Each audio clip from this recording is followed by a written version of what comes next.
জীবনের প্রতিটি মুহূর্তে কষ্টের স্রোতে যেন আমার ভেতর দিয়ে বয়ে যায়।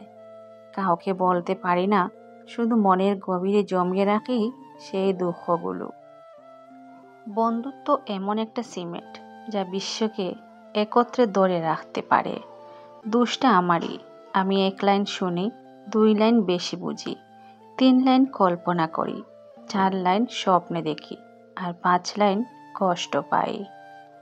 বেঈমান আর স্বার্থপর লোক কখনো নিজের ভালো ছাড়া অন্যের অনুভূতি বুঝে না।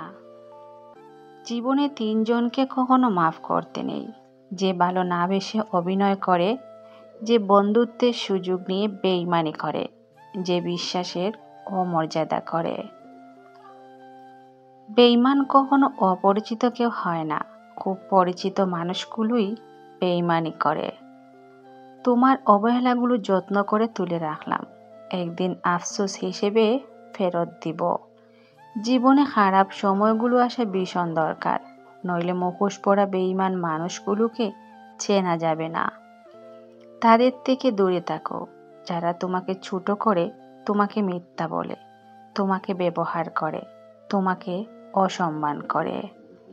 লেবু বেশি চিপলে যেমন তেতা হয়ে যায়, ঠিক তেমনি কাউকে খুব বেশি ভালোবাসলে তার কাছে ভালোবাসা মূল্যহীন হয়ে যায়। প্রয়োজনের থেকে বেশি ভালোবাসা পেলেই মানুষ অবহেলা করতে শুরু করে, তাই কাউকে অতিরিক্ত ভালোবাসতে নেই। বিরহ জিনিসটা হলো ভালো কোনো স্বপ্ন দেখার পরে খারাপ কোনো স্বপ্ন দেখার মতো ভয়ঙ্কর অভিজ্ঞতা।